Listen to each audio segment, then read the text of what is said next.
1913 fut sur le plan culturel une année exceptionnelle. Le ballet de Stravinsky, Le Sacre du Printemps, déclencha un scandale. Sigmund Freud publia Totem et Tabou. Charlie Chaplin tourna dans son premier film. Et à Paris, Marcel Proust fit paraître le premier volume d'À la recherche du temps perdu.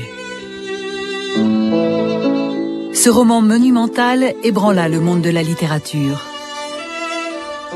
Devenu un classique traduit dans des dizaines de langues, il continue d'étonner ses lecteurs, fasciné par l'œuvre d'un génie audacieux et intransigeant.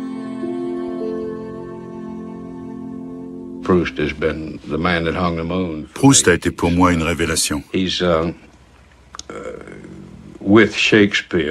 la même façon que Shakespeare, c'est un écrivain au talent multiple. Dès lors qu'on lit Proust, il fait partie de vous à jamais, tout comme Shakespeare. Sans exagérer, je pense sincèrement qu'il est le grand auteur du XXe siècle. Il écrit comme un ange. Il a une éloquence merveilleuse. Et il est très drôle. Il y a des blagues extraordinaires chez Proust qu'on se raconte entre amis. Comme le café ou le whisky, il est fait d'un mélange spécial, composé d'une multitude d'impressions délicates, en référence à la peinture impressionniste. Mais en fait, c'est beaucoup plus que ça. Ce sont les sensations vitales qui constituent la vie d'un être humain et lui donnent la conviction d'être vivant. La question étant justement, que signifie être vivant ?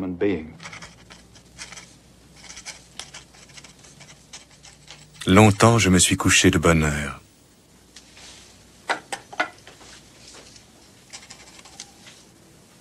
Quand je m'éveillais au milieu de la nuit, le souvenir venait à moi comme un secours d'en haut pour me tirer du néant. Je passais la plus grande partie de la nuit à me rappeler notre vie d'autrefois, les lieux, les personnes que j'y avais connues, ce que j'avais vu d'elles, ce qu'on m'en avait raconté.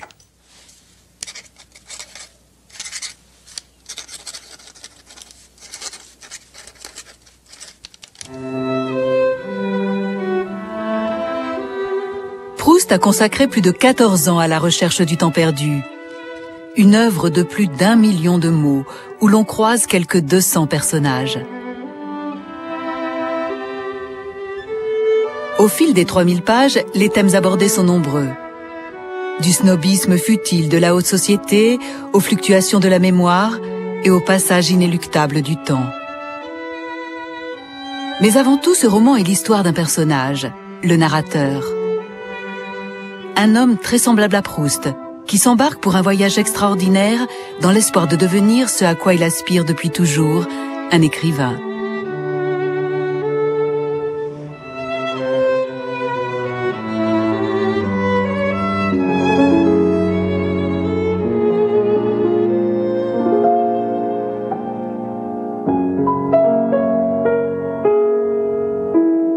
Pour créer le narrateur de son roman, Proust s'inspira des paradoxes de sa propre personnalité.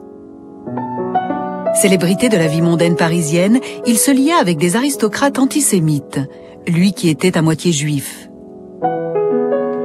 Il a su dépeindre avec une intelligence remarquable l'amour entre un homme et une femme, alors qu'il était homosexuel. Et bien qu'il ait, comme il le disait lui-même, gâché sa jeunesse, à près de 40 ans, il décida de s'adonner à l'écriture avec une intensité rare dans l'histoire de la littérature. Il s'est servi de sa vie pour écrire À la recherche du temps perdu, apportant des modifications qui, d'après lui, rendraient la vérité plus criante. Proust n'a rien inventé, mais il a tout changé. Il a mis dans son roman sa vie tout entière et son époque. Entre la Belle Époque et la Première Guerre mondiale, le monde a vu fleurir quantité d'inventions qui ont profondément changé la vie quotidienne, mais également le monde des idées. En révolutionnant l'art du roman, Proust lui-même fut l'instigateur d'un changement durable.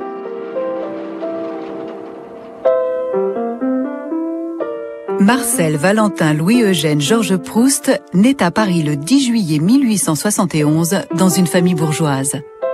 Chétif, nerveux, d'une précocité exaspérante, il s'entend très bien avec son jeune frère Robert, qu'il affuble pourtant de surnoms moqueurs comme Sa Majesté. Plus tard, il aura le dernier mot dans leur rivalité affectueuse en faisant du narrateur de son roman un enfant unique. Madame Jeanne Proust, née Veille, est la fille d'un riche agent de change parisien. Très cultivée, fait rare pour une jeune fille de l'époque, elle parle plusieurs langues étrangères et cite tout naturellement des auteurs comme Victor Hugo et Molière. Le père de Marcel, Adrien Proust, est professeur à la faculté de médecine.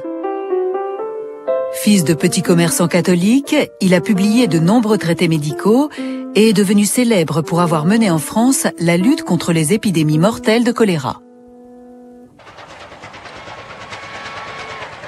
De temps en temps, toute la famille va passer des vacances à Illiers, la ville natale du docteur Proust, à 25 km de Chartres. Plus tard, Marcel Proust s'inspirera de ces séjours en situant les premières scènes de son roman dans un village désormais légendaire, Combray.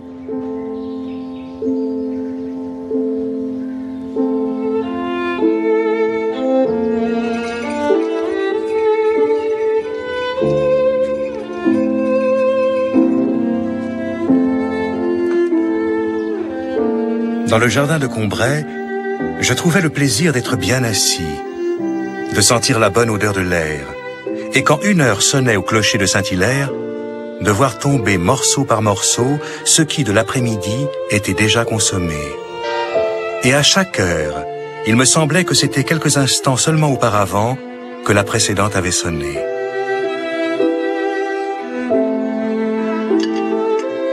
L'intérêt de la lecture, magique comme un profond sommeil, avait donné le change à mes oreilles hallucinées.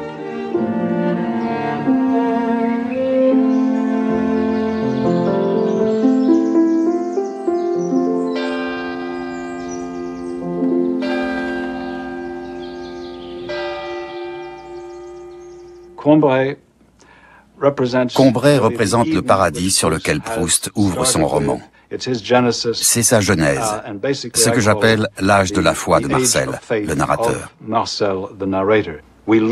En grandissant, nous cessons de croire. Mais de 4 ans à 6 ou 8 ans, nous avons encore foi dans notre entourage.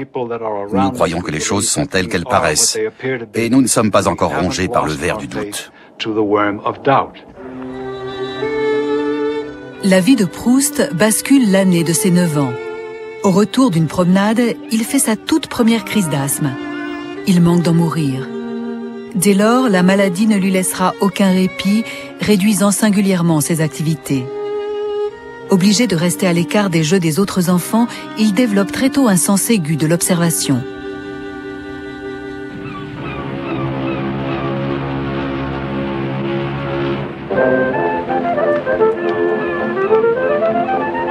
À cause de son asthme, il passe désormais ses vacances sur la côte normande, son père étant convaincu que la pureté de l'air marin lui sera bénéfique. À Étretat et à Cabourg, le jeune garçon découvre un monde nouveau, où les Parisiens d'ordinaire si collés montés se relâchent. Il passe des heures en compagnie de sa mère, s'imprégnant des paysages et des impressions, comme d'autres ramassent des coquillages. Comme il le décrit dans À la recherche du temps perdu, ce sont des moments d'union intense avec sa mère. Je savais, quand j'étais avec elle, si grand chagrin qu'il y eut en moi, qu'il serait reçu dans une pitié plus vaste encore, que tout ce qui était mien, mes soucis, mon vouloir, serait en elle étayé sur un désir de conservation de ma propre vie. Et mes pensées se prolongeaient en elle sans subir de déviation, parce qu'elle passait de mon esprit dans le sien sans changer de milieu, de personne.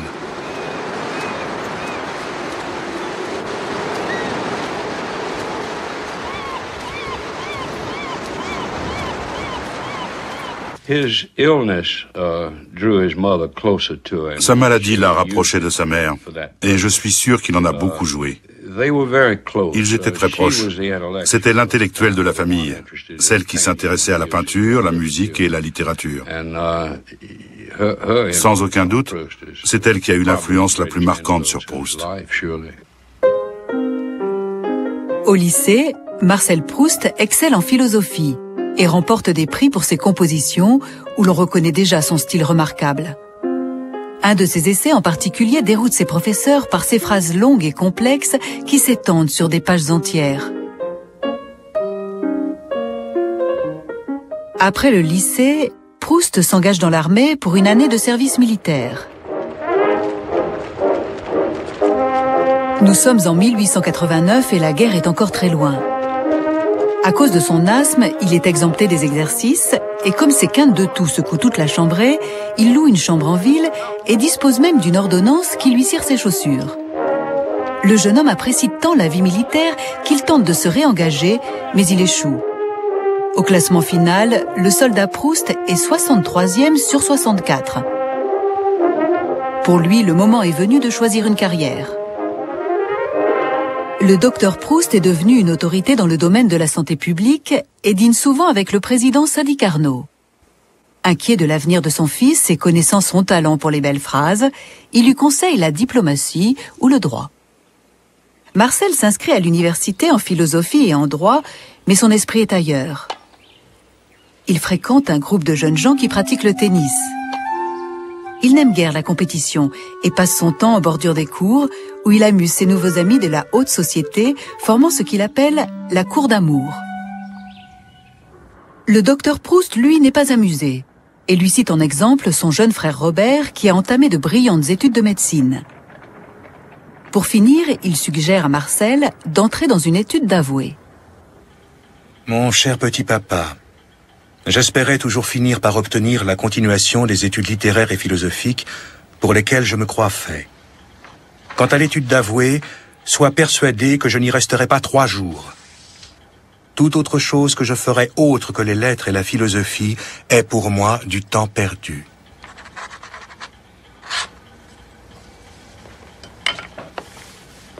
Après de nombreuses disputes, le jeune homme finit par convaincre son père de lui financer encore une année d'études. Mais il vit très largement au-dessus de ses moyens. Quand il ne se rend pas à une réception, c'est lui qui reçoit. Il a commencé à écrire sur le nouveau milieu qu'il fréquente et rédige même une chronique mondaine dans une revue.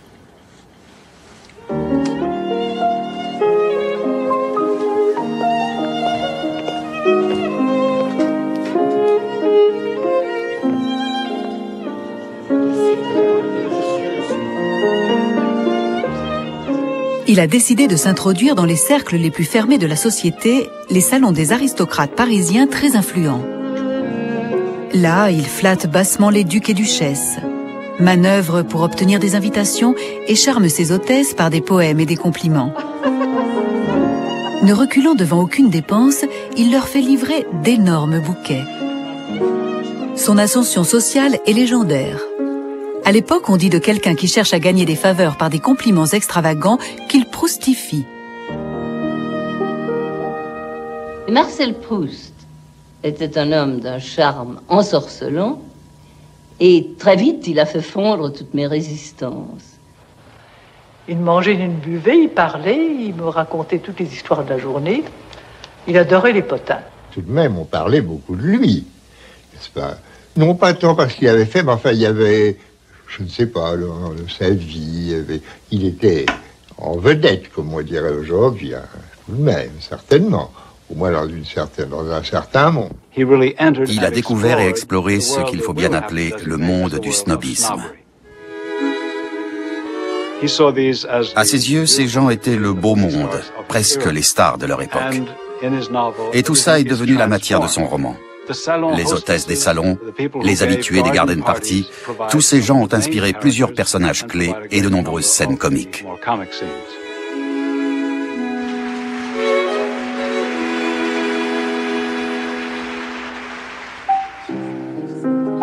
Les salons constituent le laboratoire où Proust étudie l'aristocratie et la scène où il côtoie les plus grands artistes de l'époque, qui seront eux aussi transformés plus tard en personnages de fiction.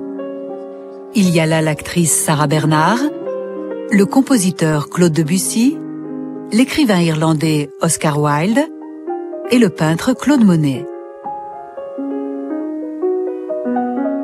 Marcel Proust a une vingtaine d'années lorsqu'il fait la connaissance du pianiste Reynaldo Hahn lors d'une soirée. Proust et le jeune musicien d'origine vénézuélienne seront intimes pendant plusieurs années et resteront des amis proches toute leur vie. Compositeur doué, Anne encourage Proust à prendre plus au sérieux son talent d'écrivain.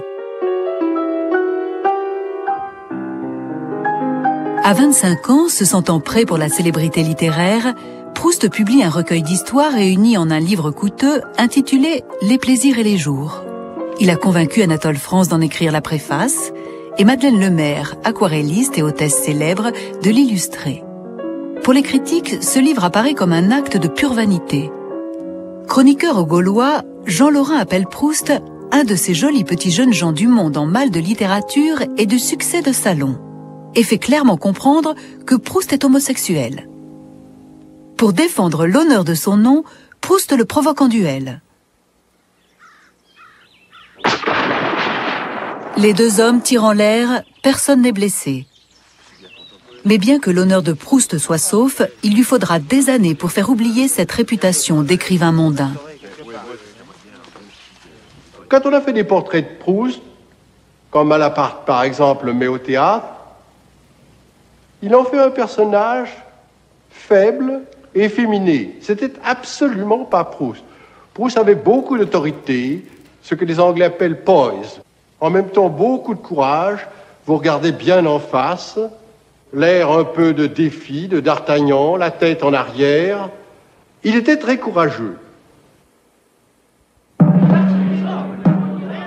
En 1898, la publication du célèbre J'accuse d'Émile Zola relance l'affaire Dreyfus, ce scandale énorme qui divise la France. Des années plus tard, ce moment décisif dans la vie de Proust jouera un rôle clé dans son roman. Alfred Dreyfus est un officier de l'armée française accusé d'avoir livré des secrets militaires aux Allemands. Jugé par un conseil de guerre, il a été condamné à la déportation à vie dans l'île du Diable en Guyane. Mais de nombreux intellectuels, dont Zola, sont convaincus que Dreyfus n'était qu'un bouc émissaire choisi parce qu'il était juif. Le pays tout entier est secoué par une explosion d'antisémitisme. Dans les rues de Paris, de nombreuses affiches vilipendent les Dreyfusards.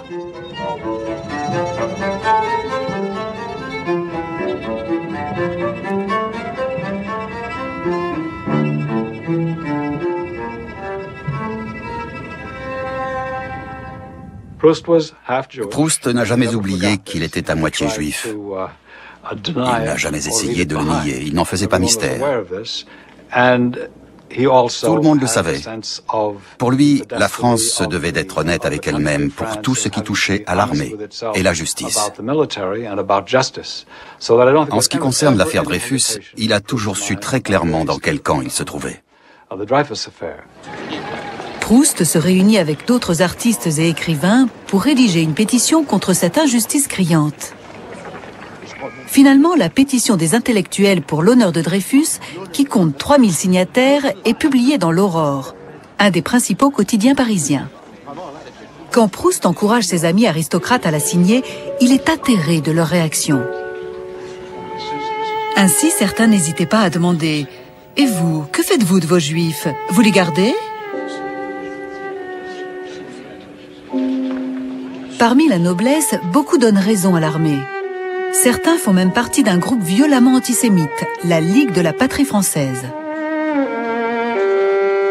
Même après la réhabilitation du capitaine Dreyfus, l'antisémitisme continuera d'entacher la société française, comme Proust l'écrira plus tard.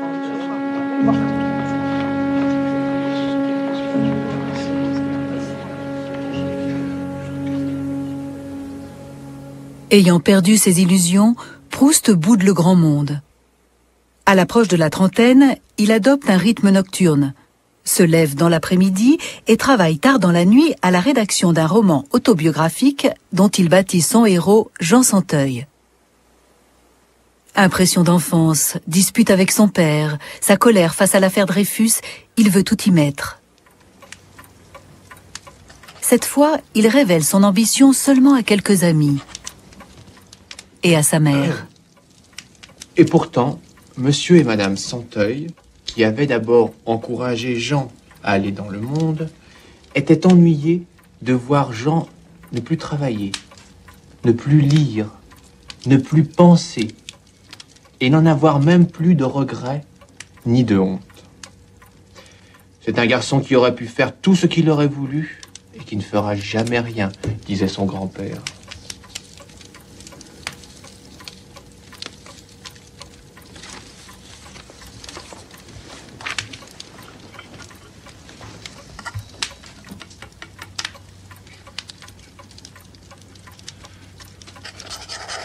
Pendant 4 ans, Marcel Proust travaille à son roman, rédigeant près de 1000 pages. Mais l'histoire lui échappe. Sans comprendre qu'il tient là les germes de son futur chef-d'œuvre, il abandonne Jean Santeuil. Le roman sera publié en 1952, d'après les manuscrits retrouvés chez la nièce de l'écrivain. L'échec du premier roman de Proust, Jean Santeuil, est dû au fait qu'il ne savait pas où il en était.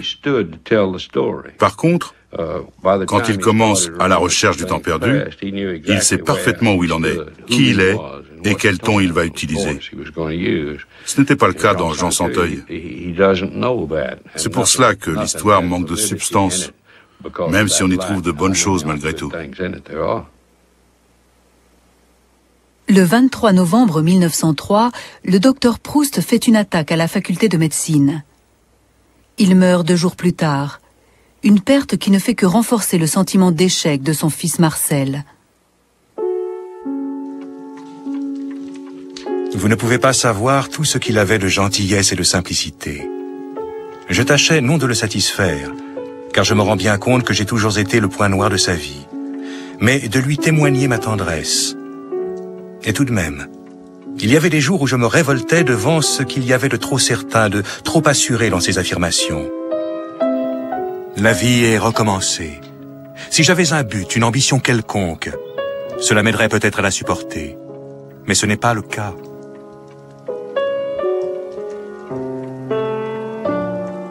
Sur les instances de sa mère, Proust se remet à travailler sur un projet en attente, la traduction de l'œuvre de l'anglais John Ruskin, un critique d'art visionnaire.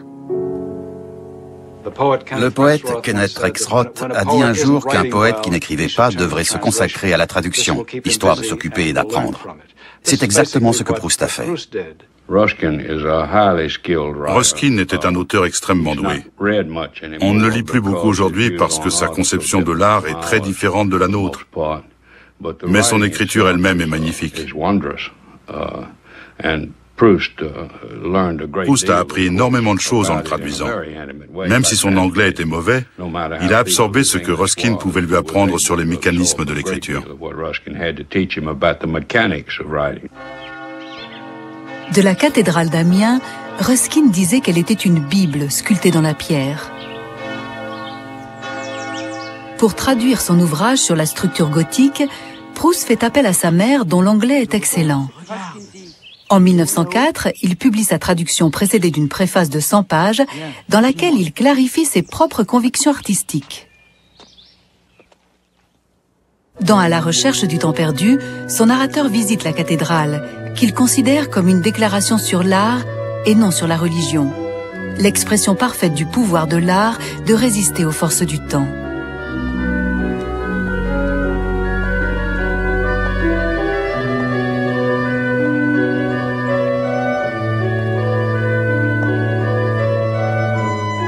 C'était un édifice occupant, si l'on peut dire, un espace à 4 dimensions. La 4e étant celle du temps, déployant à travers les siècles son vaisseau qui, de travée en travée, de chapelle en chapelle, semblait vaincre et franchir non pas seulement quelques mètres, mais des époques successives d'où il sortait victorieux.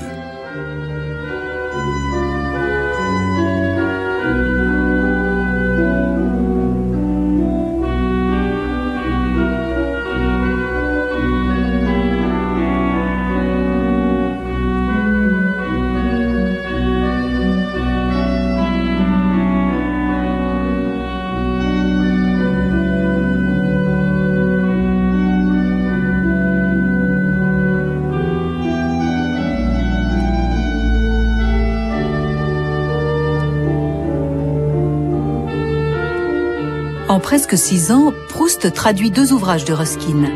Un travail qui, dit-il, excite sa soif de créer quelque chose d'original. Comme il l'explique à un de ses amis de l'époque, 100 personnages de romans, 1000 idées me demandent de leur donner un corps.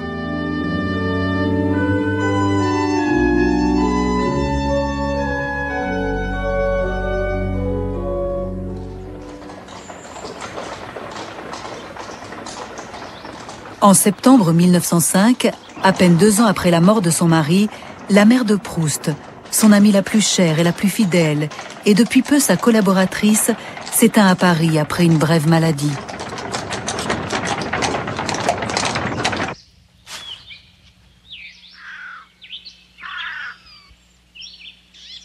Ma vie a désormais perdu son seul but, sa seule douceur, son seul amour, sa seule consolation. J'ai perdu celle dont la vigilance incessante m'apportait en paix, en tendresse, le seul miel de ma vie.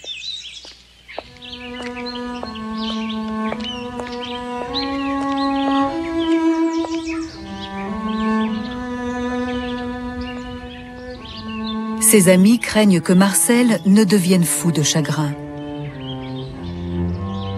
Après l'enterrement, il passe 2 mois dans une maison de repos avant de partir s'installer dans un hôtel à Versailles.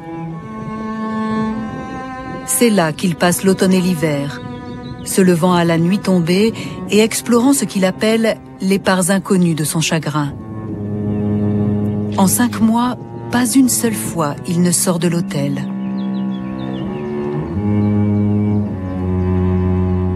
À Versailles, puis-je le dire, comme je m'y suis mis au lit en arrivant et ne l'ai plus quitté, n'ai pu aller une seule fois ni au château, ni à Trianon, ni nulle part. Je ne me suis jamais éveillé que la nuit venue, et je ne sais rien des charmes de la saison, ni de l'heure.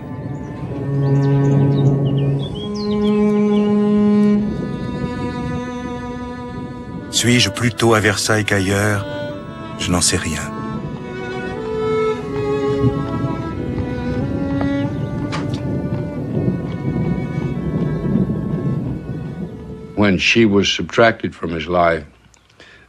La disparition de sa mère a été un coup absolument terrible pour lui. En soi, l'image de la mère est extrêmement forte dans la culture française. Mais pour Proust, elle était 10 fois plus que pour n'importe quel Français.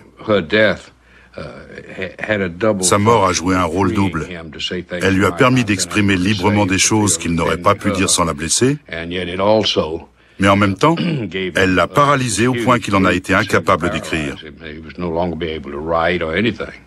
Ce n'est qu'après s'être remis de son chagrin, si tant est qu'il y soit parvenu, qu'il a pu en saisir l'étendue.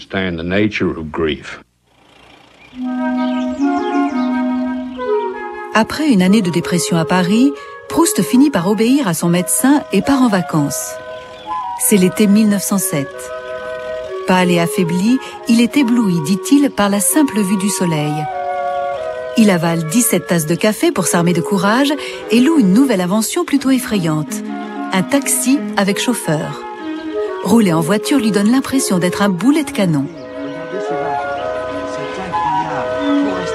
Il sillonne la Normandie, revisitant les villages qu'il a connus enfant. Bien que cette région lui rappelle le souvenir de sa mère, ce voyage dans le passé a un effet régénérant.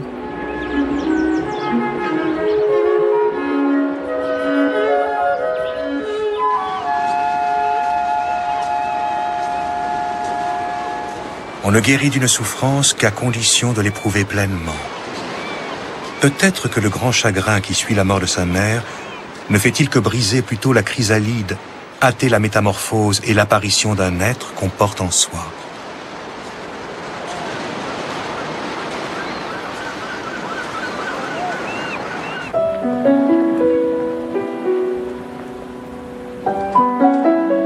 Au grand hôtel de Cabourg, où il avait séjourné enfant, il replonge dans ce qu'il appelle les années heureuses et trouve la force de se remettre à écrire. Comme il le dit, les idées sont les succès d'années des chagrins.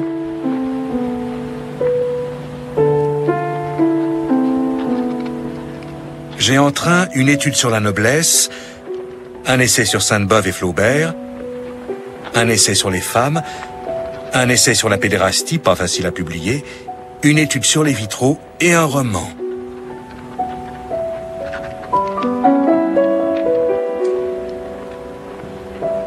Proust est préoccupé par son essai sur Sainte-Beuve, le critique littéraire français le plus important de l'époque.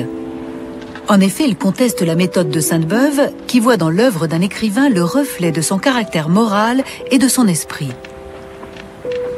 Dans un essai de 700 pages, Proust explique que l'art est le produit d'un moi secret et en grande partie mystérieux. Quant à l'esprit, c'est généralement une entrave à la créativité. La meilleure preuve en est Proust lui-même, intellectuel brillant qui jusque-là a échoué en tant qu'écrivain. Depuis quelques années, il travaille à un nouveau roman, mais malgré plusieurs versions successives, il ne s'est pas rapproché de ce qu'il appelle le noyau de son cœur.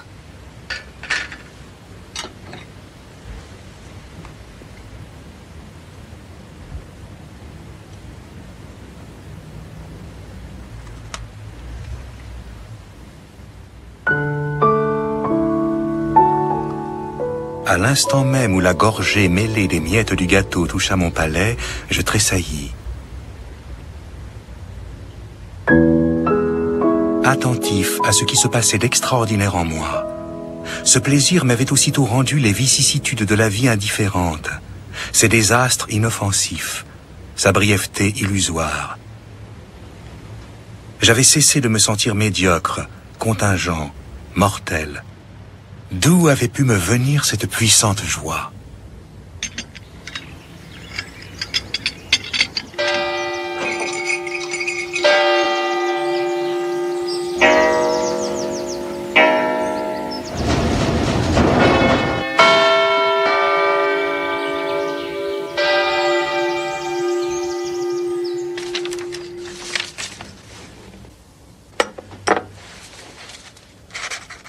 Maintenant, toutes les fleurs de notre jardin, et celles du parc de Monsieur Swann, et les nymphéas de la Vivonne, et les bonnes gens du village, et leurs petits logis, et l'église, et tout Combray et ses environs, tout cela qui prend forme et solidité, est sorti de ma tasse de thé.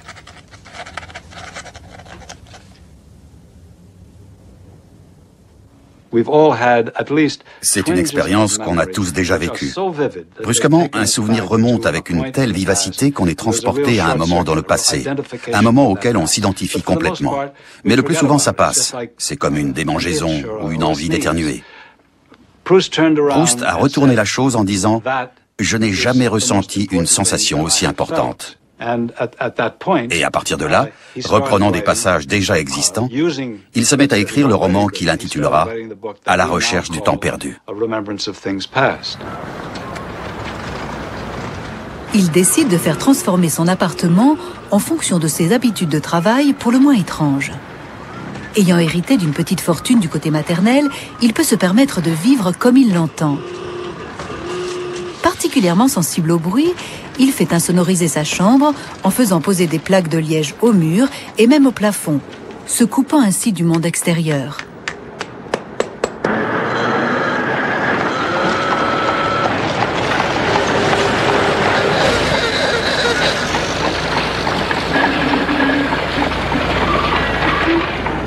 Quand les voisins du dessus engageaient un domestique, ils lui disaient « Nous ne vous donnerons de gage que 50 francs par mois, mais il y a au-dessus un monsieur Marcel Proust, qui vous en donnera 100 régulièrement si vous voulez bien marcher avec des chaussons parce que le bruit le gêne. » Où il avait tellement peur du bruit qu'il payait très cher les ouvriers pour ne pas travailler dans l'appartement d'au-dessus. Alors les gens revenaient stupéfaits parce que rien n'avait été fait de ce qu'ils avaient commandé aux ouvriers. C'est parce que Marcel les payait très cher pour ne pas travailler au-dessus de sa tête.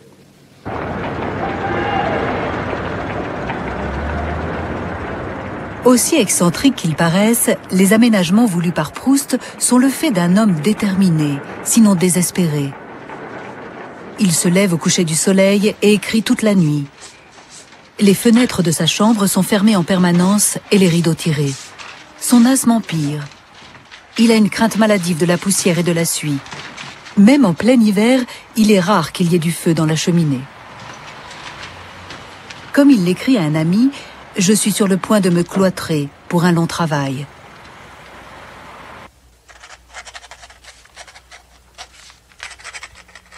Son roman s'étoffe bientôt, au point qu'il décide de le diviser en 2 parties.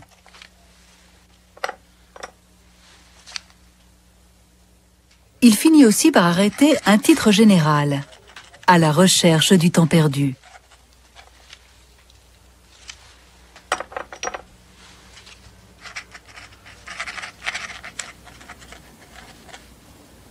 En automne 1912, plein d'espoir, Proust envoie le premier volume, du côté de chez Swann, à plusieurs éditeurs.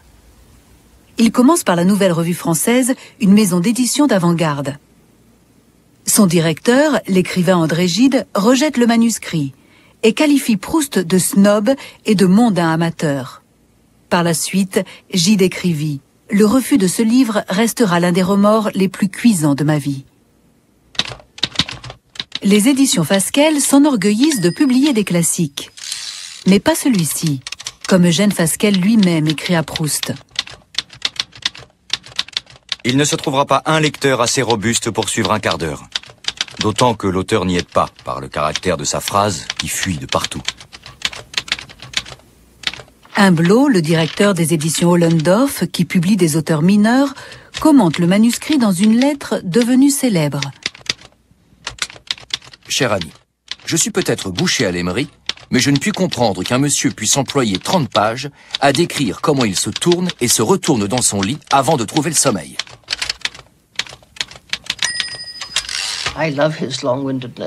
J'aime sa prolixité.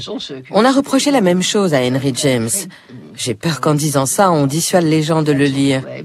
Pour ma part, j'adore les phrases longues. Je reconnais que chez Proust, parfois, et même chez James, la recherche du verbe principal n'est pas une tâche facile. Mais on est toujours récompensé. Finalement, c'est un éditeur alors relativement peu connu, Bernard Grasset, qui accepte de publier du côté de chez Swann, mais à compte d'auteur. Le rôle joué par Grasset dans l'histoire de la littérature est purement commercial. Plus tard, il avouera avoir publié le roman sans l'avoir lu. Du côté de chez Swann paraît en 1913. Certains y reconnaissent immédiatement un roman d'un genre entièrement nouveau et voient en Proust un précurseur. Je voyais un homme qui avait inventé son style. Il était seul à pouvoir dire ce qu'il avait à dire, mais pour le dire, il avait inventé son instrument.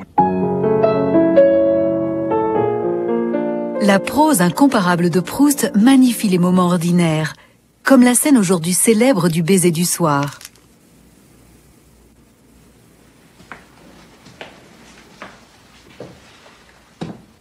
Ma seule consolation quand je montais me coucher était que maman viendrait m'embrasser quand je serais dans mon lit.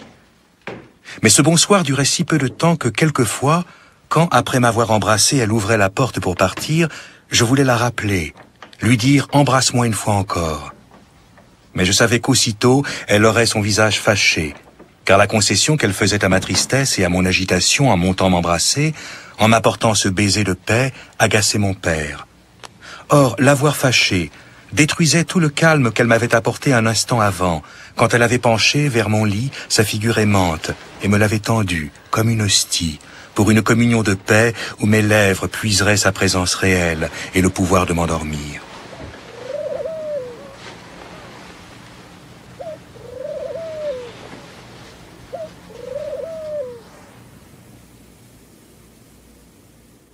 Du côté de chez Swann se vend si bien que l'éditeur envisage une 4e réimpression et la seconde partie du roman est bientôt terminée. Pourtant, comme le constatent ses amis, Marcel Proust ne paraît pas heureux de sa réussite. Il a engagé comme secrétaire particulier son ancien chauffeur, Alfred Agostinelli, dont il est éperdument amoureux. Il lui a même donné une chambre dans son appartement parisien où Agostinelli s'est installé avec sa maîtresse Anna. Proust est malade de jalousie, mais comme il le dit, en amour, on fait toujours le mauvais choix. C'est l'aviation, le tout nouveau sport à la mode, qui va enlever Agostinelli à Proust. Anna supplie son amant de quitter l'écrivain et de faire fortune comme pilote. Agostinelli part s'installer sur la Côte d'Azur et s'inscrit dans une école de pilotage sous un nom d'emprunt surprenant, Marcel Swann. Proust l'implore de revenir, allant jusqu'à lui offrir un aéroplane et une Rolls-Royce. Dans le roman, l'objet de la flamme du narrateur est une jeune femme insaisissable prénommée Albertine. J'avais voulu que vous eussiez ce yacht, où vous auriez pu voyager pendant que, trop souffrant, je vous eusse attendu au port. Et pour la terre, j'avais voulu que vous eussiez votre automobile à vous. Or, il serait fou pour un bateau à voile et une Rolls-Royce de nous voir et de jouer le bonheur de votre vie, puisque vous estimez qu'il est de vivre loin de moi.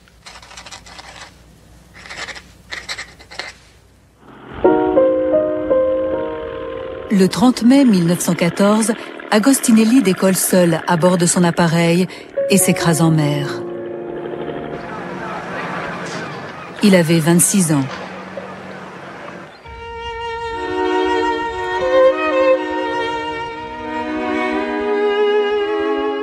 Agostinelli était un garçon d'une intelligence délicieuse, et avec ma mère et mon père, la personne que j'ai le plus aimée. 3 mois plus tard, la France entre en guerre. Du fait de sa mauvaise santé, Proust n'est pas mobilisé. Il suit le déroulement des combats en lisant tous les jours pas moins de 7 quotidiens et en correspondant avec des soldats au front. Les uns après les autres, ses amis et ses connaissances sont tués sur les champs de bataille qu'il appelle les rivages de la mort.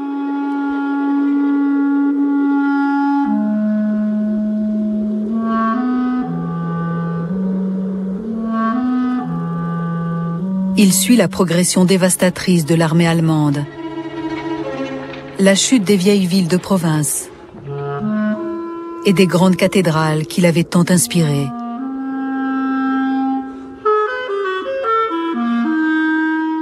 Tout ce mélange d'histoires survivantes et d'art qui était la France se détruit. Et ce n'est pas fini.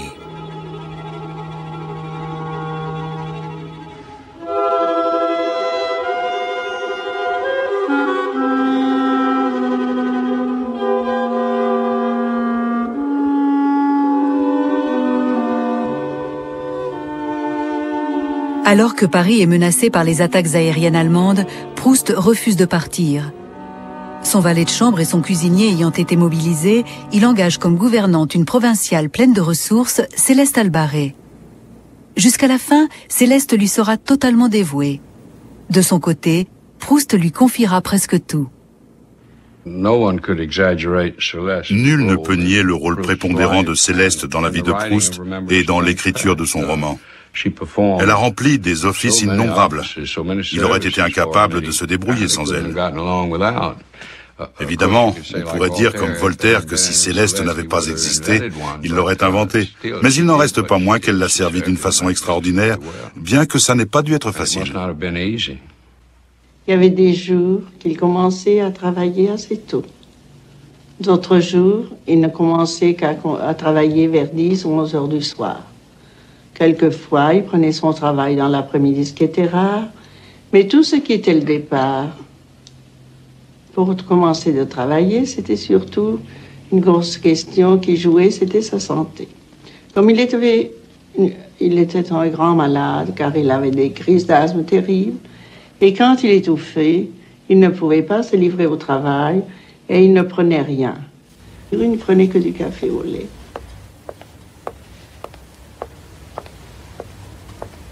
Bonjour, monsieur. Puisque la guerre retarde la publication de la deuxième moitié de son roman, Proust décide de la remanier de façon radicale. Il conserve la fin originale, mais développe très largement le milieu de l'histoire. Il envisage désormais un roman d'une ampleur sans précédent, une cathédrale de mots. C'est ainsi que les ravages de la Grande Guerre et la vaine poursuite d'Albertine par le narrateur vont remplir de nouveaux volumes de la recherche.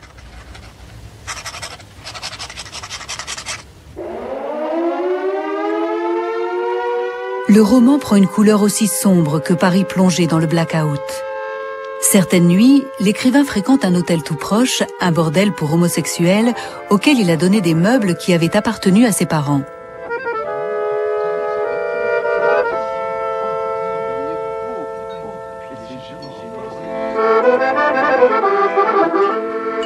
S'inspirant des tabous de ce monde interdit, il explore, comme il avait exploré autrefois, les parts inconnues de son chagrin et s'y laisse sombrer.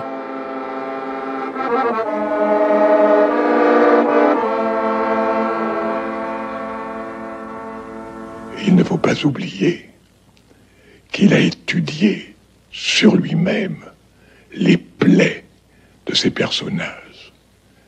Une de ces plaies, je n'en parlerai pas, mais vous savez à quoi je fais allusion. Et on ne peut pas être allé plus loin qu'il ne l'a fait dans cet ordre.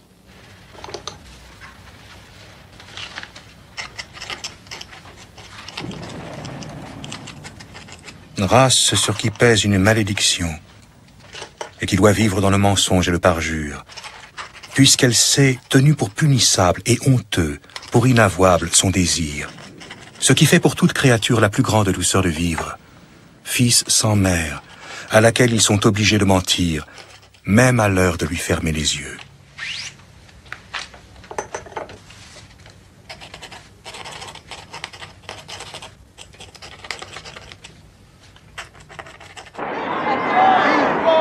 Novembre 1918. Paris célèbre la fin de la guerre. La miraculeuse et vertigineuse paix, écrit Proust. La ville revient à la vie, une vie très différente pour l'écrivain. Les riffs cuivrés de l'air du jazz sont bien loin de l'élégance nonchalante de la Belle Époque. Proust déplore la stupidité universelle que la guerre a laissée dans son sillage et s'inquiète à l'idée que ce public impatient ne saura pas apprécier l'histoire au rythme lent et rêveur qu'il a entamé 5 ans plus tôt avec Du côté de chez Swann.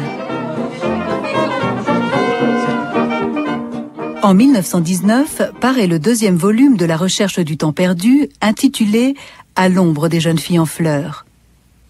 Cette fois, le narrateur, adolescent, séjourne dans une station balnéaire du nom de Balbec, où il découvre le bonheur des premières amours.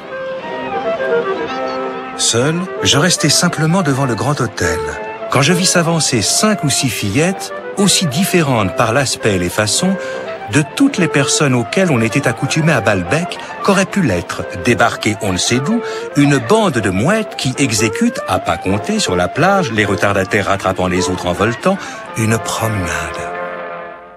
En décembre 1919, À l'ombre des jeunes filles en fleurs obtient le prix Goncourt. Pratiquement tous les journaux français se font l'écho de la nouvelle. Journalistes et photographes se pressent pour interviewer l'auteur, âgé de 48 ans. Mais Céleste ne laisse entrer que quelques visiteurs. C'est elle qui a la lourde charge de tenir à jour le manuscrit de Proust. Elle colle dans les marges des paperoles ces morceaux de papier où l'écrivain note ses innombrables corrections et ajouts. Il reste 5 volumes à publier et Proust n'est pas certain de parvenir à terminer son grand œuvre. Sa santé se dégrade. Certains jours, de violentes crises d'asthme l'empêchent de travailler. Tenant uniquement grâce à de la caféine pure et à des injections d'adrénaline, il noircit les marges de ses épreuves, ajoutant des détails qui enrichissent le récit, mais retardent d'autant sa publication. En 1920 paraît le 3e volume, Le côté de Guermantes, qui raille le snobisme de la haute société.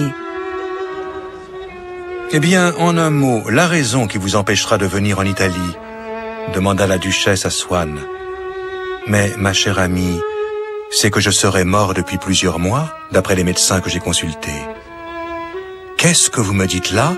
S'écria la duchesse, placée pour la première fois de sa vie entre 2 devoirs aussi différents qu'aller dîner en ville et témoigner de la pitié à un homme qui va mourir.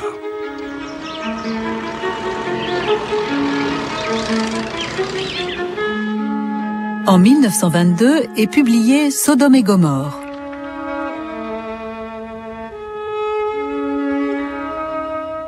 Être vue semblait ajouter de la perversité à leur plaisir.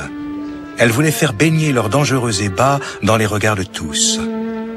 Et enfin, un soir, dans un coin pas même obscur de la grande salle de danse, sur un canapé, elles ne se gênèrent pas plus que si elles avaient été dans leur lit.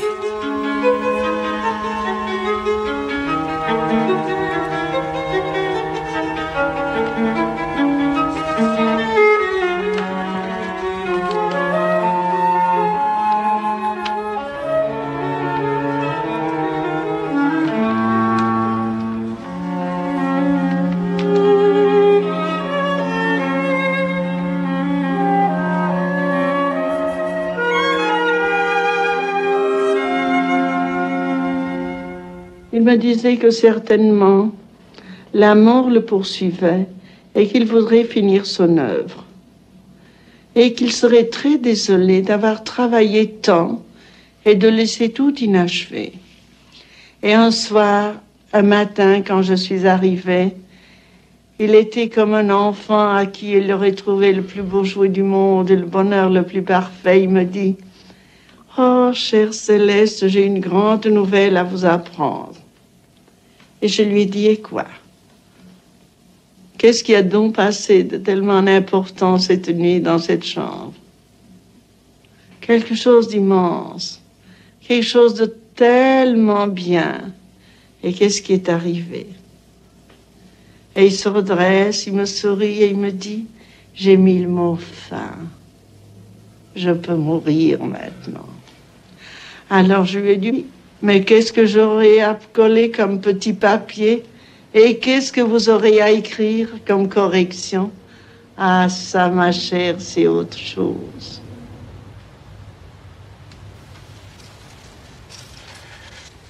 En automne 1922, Proust écrit fiévreusement et cesse complètement de s'alimenter, tirant sa nourriture de son être même, comme le dit Céleste.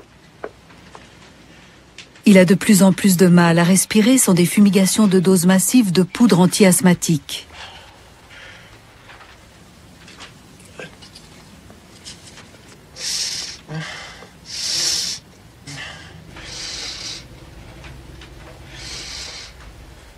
Cette idée de la mort s'installa définitivement en moi, comme fait un amour.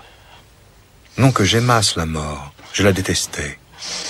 Mais, après y avoir songé sans doute de temps en temps, comme à une femme qu'on n'aime pas encore, maintenant, sa pensée adhérait à la plus profonde couche de mon cerveau, si complètement, que je ne pouvais m'occuper d'une chose sans que cette chose traversât d'abord l'idée de la mort.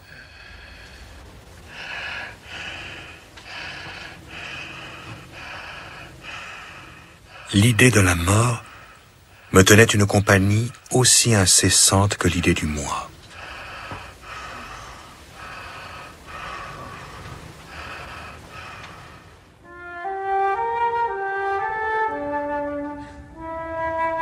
Le 18 novembre 1922, Marcel Proust meurt de pneumonie à l'âge de 51 ans. Pendant 2 jours, amis et admirateurs défilent dans sa chambre pour lui rendre un dernier hommage. Jean Cocteau est ému par le spectacle des feuillets empilés près du corps, les manuscrits continuant de vivre comme la montre qui tic-tac encore au poignet d'un soldat mort.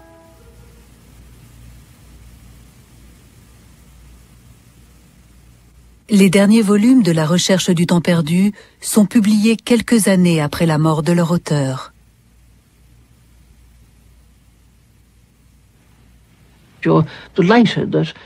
C'est un enchantement que cette œuvre existe et qu'elle ait une telle cohérence interne.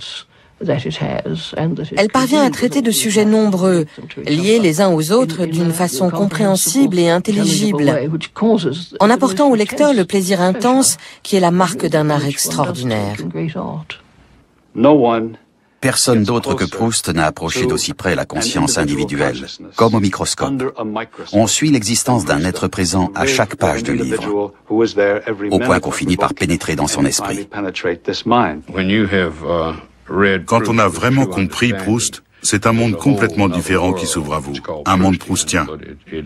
À partir de ce moment-là, il fait partie de votre bagage, de votre mode de pensée et de vous, jusqu'à la fin de votre vie.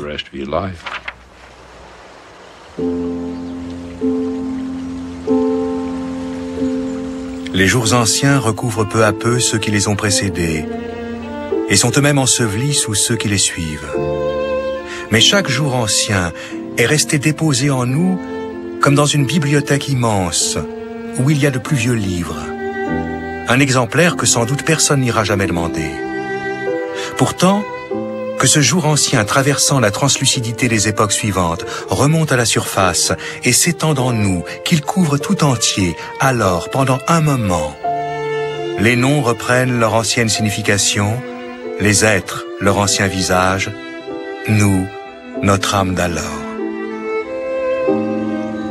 Par le jour le plus beau, s'éclairait soudain non seulement les tâtonnements anciens de ma pensée, mais même le but de ma vie, et peut-être de l'art.